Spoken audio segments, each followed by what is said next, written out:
복잡하게 돌아가는 정치판 그 판을 한눈에 읽어드리는 시간이죠. 윤태곤의 판 의제와 전략그룹 더모아의 윤태곤 실장 나오셨어요. 어서 오십시오. 네, 안녕하세요. 아니 제가 오늘 좀 일찍 나와서 오늘 3시 반에 출발을 했는데 아이고. 그때 영하 4도 정도였거든요. 근데 지금 기온이 더 떨어졌어요. 그렇죠. 새벽보다 더 떨어져서 지금 영하 6.8도, 네. 7도 막 이렇게.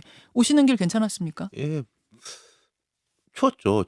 이게 상대적 온도라는 게 있지 않습니까? 맞아요. 춥다가 추우면 그런가 보다 할 텐데, 갑자기 왜 그러니까, 이렇지 했는데, 그러니까. 앞에 예. 이제 말씀 잘 들으면서 그런 생각을 해봤어요. 이제 우리가 지정학이라는 이야기 하잖아요. 예, 예. 지리가 정치에 미치는 영향, 음. 이제 기후가 정치에 미치는 영향들 국제적으로 보면은 음. 추워지면은 에너지 수요가 늘어날 거 아니겠습니까? 그렇죠. 지금 러시아 우크라이나 전쟁 장기화되는 거라든지 아, 특히 그 유럽은 러시아 가스 대신에 지금 미국 가스 수입하는데 뭐 세금을 너무 많이 붙인다 뭐 이러고 있는데 이런 부분들도 어떻게 될까 잠깐 생각을 해봤어요. 아, 그 예. 걱정입니다. 이래저래. 정치권 이야기를 하자면 지난주까지만 해도 뭐 우여곡절은 있었습니다만 그래도 국정조사 합의가 네. 되면서 간만에 여야가 협치하는구나 한마음이 됐구나 했는데 왜 이렇게 며칠 만에 진짜 무슨 급속 냉각 냉장고처럼 왜 이렇게 추워졌어요 여기? 그러니까 이런 것도 있는 것 같아요. 야당 입장에서는 뭐 여러 카드들을 하지 않습니까?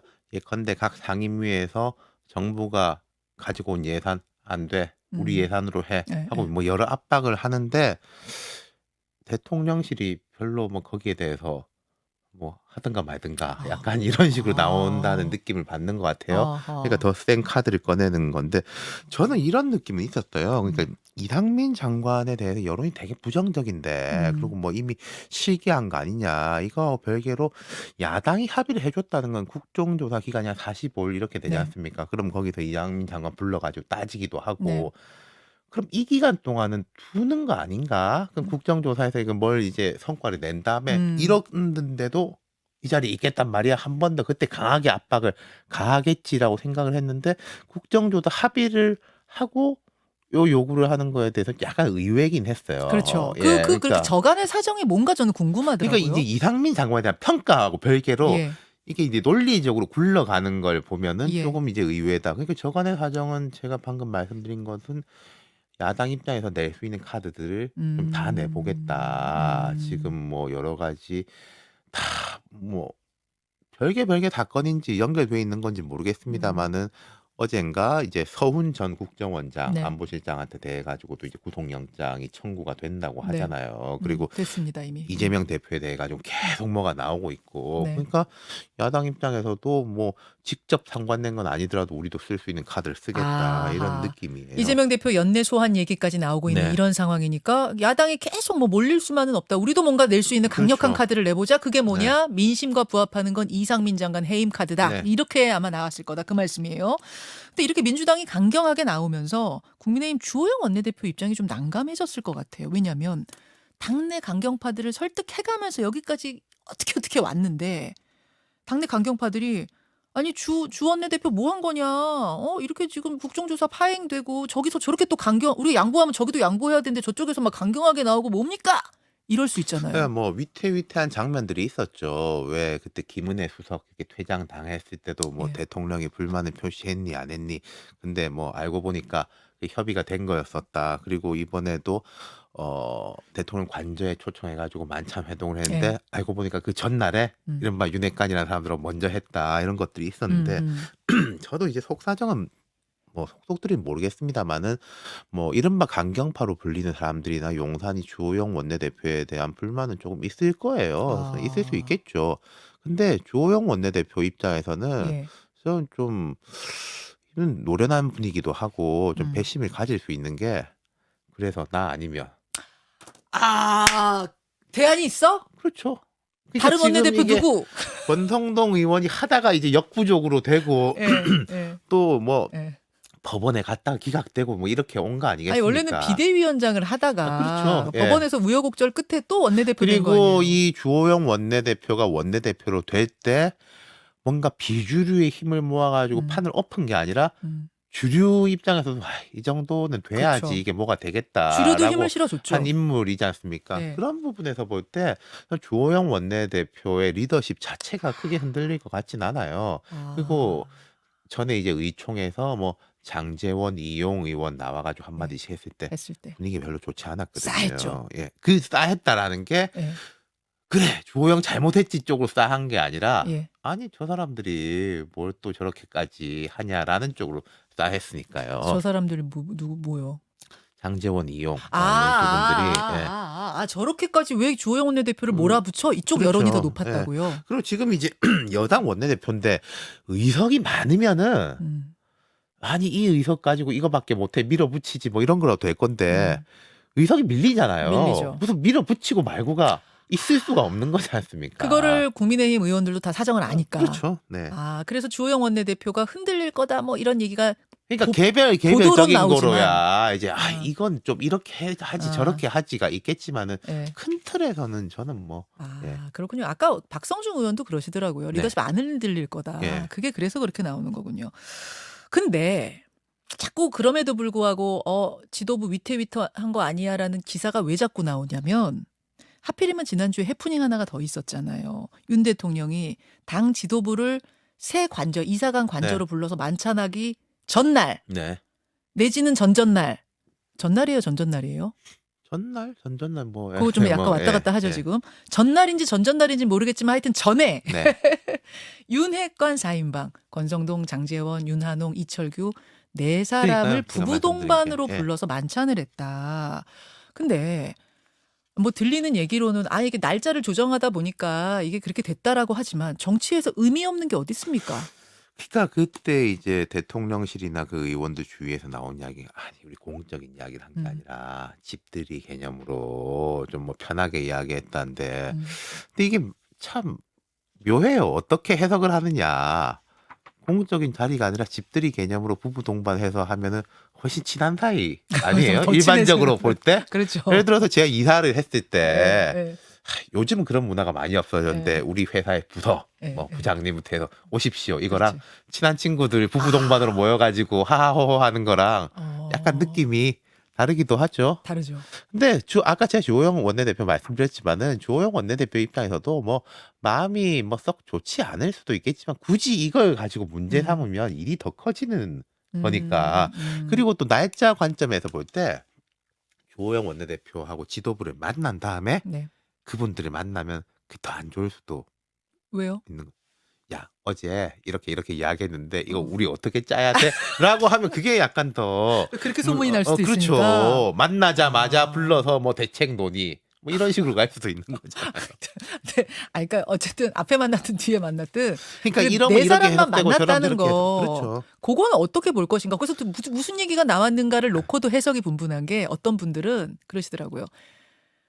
서로 윤핵관이라고 막 지금 그러는데 찐 윤핵관은 이 4명뿐이다라는 메시지다. 그거를 이제 당에다 알린 거다. 요런 얘기 하시는 분이 이게 있고. 그게 그런 거예요. 다 들어보세요. 다 예, 들어보세요. 예. 두 번째 해석은 이 네 사람을 불러서 당신들이 가가지고 전당대회 교통 정리해라. 딱 내가 생각하는 의사대로 착착착착착 전당대회 치러라라는 메시지를 줬을 거라라는 또 시나리오가 하나 있고 또 한 시나리오는 장제원, 권성동 두 사람의 사이가 별로 좋지 않다는 건 이제 다 알려진 건데 둘이 좀 친하게 지내라. 이게 화해하려는 자리였을 거다. 뭐 여러 시나리오. 자, 어떻습니까? 뭐 모르죠. 뭐 여러 가지가 있겠죠. 이것도 있고 저것도 있겠는데 근데 찐 윤핵관은 이 네 사람뿐이다라고 한다면 그게 윤 대통령 입장에서 좋은 건가? 아. 국회 108명 뭐 108명입니까? 109명입니까? 하여튼 110명 예, 가까이 예, 예. 의원이 있는데 예. 대통령 친한 사람 4명뿐이야. 어. 그건 저는 별로 좋은 거 아니라고 생각해요. 그런 식의 이제 인식이 아. 확산되는 거는. 예, 예. 예. 그리고 이런 부분도 장제원, 윤한홍, 권성동, 이철규 네 분이죠. 네.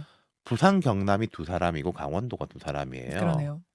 수도권이라든지 충청 쪽은 비어 있는 거예요. 그러네요. 그러니까 영남하고 강원도에서도 조금 이제 보수적인 지역으로 그런 식으로 간다는 것이 뭐 대통령이나 대통령실 입장에 저는 그렇게 좋은 이미지를 줄 거라고 생각하진 않아요. 그러니까 제가 만약에 뭐 이런 걸 짜거나 조언을 하는 사람이라면은 네.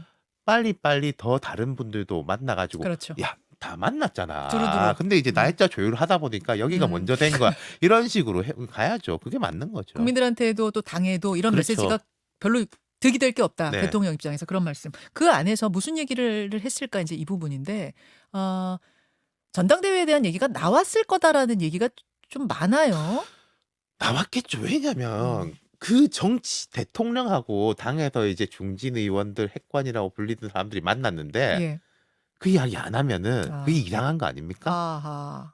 그렇죠. 예. 이상하네요. 그 얘기를 그렇죠. 안 했다면. 예. 근데 또 부부 동반이기 때문에 그런 얘기 안 했을 수도 있어요. 또 이런 분도 계시긴 뭐 그 하던데. 이야기도 하고 안 하기도 하고 다른 이야기도 하고 그리고 제가 생각할 때는 그게 안 하면 이상한 거예요. 저도 뭐 저하고 이제 같이 일하는 사람들 이제 친한 사람들 부부 동반으로 가끔 만날 때도 있는데 네.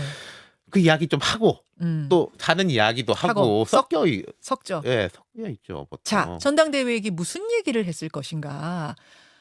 어떻게 보세요? 지금 대통령 머릿속엔 전당대회에 대한 구상, 윤심이 어떻게 담겨 아니 있다고 그러니까 보세요? 뭐 지금 전당대회 이야기가 나온 지가 이준석 전 대표 이렇게 내려갈 때부터 나오는 거지 않습니까? 예. 언제 하냐 이렇게 나오는데 뭐 결국은 어느 대통령이나 마찬가지입니다마는 나랑 가까운 음, 혹은 내 말을 좀 잘 들어줄 수 있는 음, 하고 선거 이길 수 있는 음. 둘 다를 바라는 거는 인지의 상정이에요. 그렇겠죠. 근데 문제는 둘 중에서 네. 하나를 고르라고 한다면 어, 뭘 먼저 고를 거냐라는 예. 고민 아니겠습니까? 뭘 지금 생각하고 있을까요? 아니 그러니까 지금은 둘 다 어떻게든 둘 다를 할 수 있는 사람. 내 맘을 알아주면서 선거도 총선도 이길 수 잘 있는 치를 사람. 수 있는 사람. 그래서 자꾸 얘기가 나오는 게 한동훈 장관 당대표설이에요. 이게 저는 저는 이제 몇 달 전부터 말씀드렸지만은 한 장관이 총선에 충분히 나갈 수 있다고 생각해요. 파괴력도 있을 것이고 그 지금 이제 국무위원이고 장관은 이미 정치인이기 때문에 또 당에 도움이 될 겁니다. 근데 그 나가는 거하고 네. 당 대표를 하는 거하고는 되게 다르다. 차원이 다르다. 예. 그 다른 이제 음. 좀 경험이 있는 정치인들은 성과가 약간 없더라도 뭔가 또 이제 벌충하고 할 수 있는데 바로 당 대표에 올려놨다가 성과가 좋지 않다. 그러면은 현 정치인으로서 정권 내에서는 예. 뭐 벌충하기가 쉽지가 않을 거예요. 끝이란 얘기죠, 한마디로. 그러니까 뭐 영원히는 모르겠는데 예, 예. 한 2-3년 동안은 그렇죠. 아까 제가 그래서 두 가지 선택지 중에 과거를 보면 이런 것들이 있어요. 김영삼 대통령 그 윤 대통령이 김영삼 대통령의 정치 스타일 같은 걸 되게 좋아하고 그렇단 말을 많이 들었었는데 김영삼 대통령이 정권 초에 대중적 인기는 되게 좋았는데 정치적 흔들림 같은 것도 많았습니다. 3당 합당을 사실상 스스로 쪼개버렸거든요. 예. 그래 가지고 되게 이제 핀치에 몰리고 영국에 가 있던 김대중 전 대통령도 슬그머니 돌아와 가지고 정치 재개를 선언을 그렇죠. 했을 때 그때 그렇죠. 뭘 선택했냐면은 본인이 싸워 가지고 본인이 이제 쫓아냈던 이회창 당시로 치면 전 총리를 다시 픽업해서 선대위원장 맞네요. 하고 지금 뭐 김문수, 이재호 뭐 이런 분들 그 당시에는 이제 뭐 극렬 운동권 인사들 그렇죠. 뭐 홍준표 이런 정치 신인들 쫙 뽑아 가지고 네. 해서 선거를 이겼단 말이에요. 그렇죠.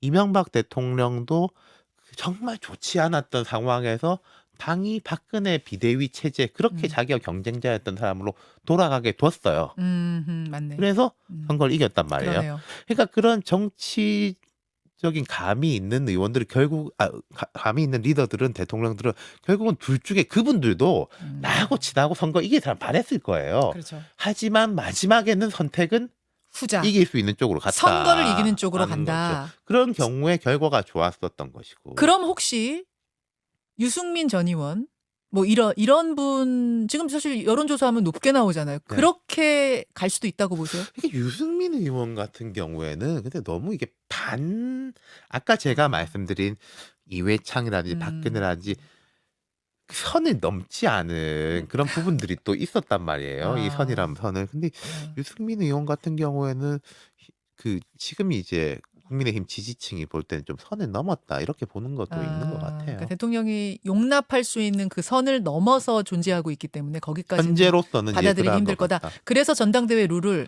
당심 9 대 민심 1, 9대 1로 바꿀 거라는 얘기가 막 계속 돌고 있잖아요. 네네네. 가능하다고 보세요? 그건 뭐 바꾼다라고 하면은 바꾸는 거겠죠. 그리고 지금 그 부분에 대해 가지고 뭐 네. 크게 반발도 있지 않을 거예요. 왜냐하면 이 어. 국민의힘이 지금 현재 인기가 되게 좋은 게 아니기 때문에. 그리고 음. 대통령 경선 같으면은 음. 와글와글 할 텐데 네. 당 경선은 약간 다르고 이게 재밌는 게요. 제가 뭐 여러 번 그런 말을 듣 음. 이 룰이라는 것들을 상대적인 거예요. 음음. 민주당이 이재명 대표 이번 나온 전당대 앞두고 룰을 바꿨습니다. 네. 대의원 당원 낮추고 그랬었죠. 올리는 여론조사 올리는 거. 네. 그때 민주당은 "아니 이거 이재명 유리하게 가는 판 아니냐." 아. 그러니까 룰을 거꾸로 바꾸는데도 이건 주류가 유리하고 이거 음. 이렇게 거꾸로 바꿔서 주류가 유리하고 바뀌기 때문에 우리가 절대적인 걸로 보면 안 된다는 거죠. 알겠습니다. 바뀔 가능성도 있다는 네. 말씀이에요. 민주당 이야기 해 보죠. 어제 말이죠. 어제 그 민주당 내에 반성과 혁신 연속 토론회라는 게 열리고 있는데 어제는 이제 뭐 이원우, 김영배 뭐 이런 의원들이 그 자리에 모여 가지고 이재명 대표 사당화 걱정이다. 그러니까 민주당의 사당화가 걱정이다. 또 결단의 때가 오고 있다는 느낌이다. 막 이런 발언들을 네네. 쏟아냈다고 합니다. 그런가 하면 민주주의 4.0 여기 이제 친문계 조직으로 우리가 알고 있는데 거기가 활동을 재개했어요. 전해철 이사장, 뭐 정태호, 한병도 이런 분들이 자리 하나씩 다 차지하고 움직이는 느낌입니다. 즉 비이재명계가 움직이는 거 아니냐라는 지금 이야기들이 나오는데 어떻게 보세요? 두 가지가 있는 것 같은데 두 가지는 다 맞물려 돌아가지만은 이재명 대표가 조금 반발이 있었음에도 불구하고 재보궐선거 출마하고 당대표 압도적으로 될 때는 '와 이 당이 이제 완전히 이제 이재명 대표의 장악력이 정말로 높아졌구나. 음. 명실상부하게. 그리고 사실 뭐 경쟁자도 없지 않냐.' 예. 이렇게 봤는데 지금 몇 달 만에 보니까 그게 아니었네. 어. 표면적으로 장악력이 높았는지 모르겠지만은 '화학적인 장악력이 올라온 게 아니었네.' 이렇게 보이는 게 있는 거죠. 화학적 네. 장악력.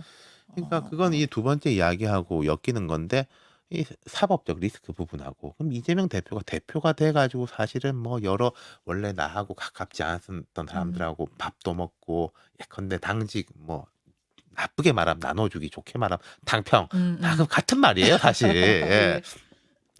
근데 그런 것도 못하고 좀 급하고 이게 상황이 안 좋다 보니까 뭐 음. 정진상, 김용 뭐 이런 분들 포진시키고 음. 그랬지 않습니까? 네. 그러니까 아까 제가 결합된다는 말씀이 화학적 장악력을 높이지 못했다는 거죠. 그 몇 달 동안. 그러니까 이 결과가 나타나는 것이고 그래 이런 부분은 그러니까 여당 검찰하고의 대립도 대립이지만은 이런 부분은 더 강해질 것 같아요. 그리고 이게 바깥에 보면은 최근에 뭐 유시민 전 장관 같은 분이 네. 뭐 그 민들레 뭐 이런 거 해 가지고 엊그제 글 쓴 거 보니까 이제 뭐 박지현, 조금박해 이 사람들이 조금박해 예 직격. 민주당과 이재명을 공격하는 거는 사심이 있기 음. 때문이다라고 하면서 이재명 대표를 좀 예. 보호하는 쪽으로 갔지 예. 않습니까? 그러면 아까 당내에서 방금 말씀하신 그런 예. 흐름들하고 또 이렇게 대립하게 될 것이고 아. 이재명 대표의 당내 지지층뿐만 아니라 이런 강성 지지층 결합이 되고 그게 좀 커질 것 같아요. 그런 그 부분이. 조짐이 좀 네. 보인다라고 보시는 거. 그런 흐름들이 있다는 거까지 오늘 판을 읽어봤습니다. 윤태호 시장님 고맙습니다. 네. 감사합니다. 김현정의 뉴스쇼는 시청자 여러분의 참여를 기다립니다. 구독과 좋아요, 댓글 잊지 않으셨죠? 알림 설정을 해두시면 평일 아침 7시 20분 실시간 라이브도 참여하실 수 있습니다.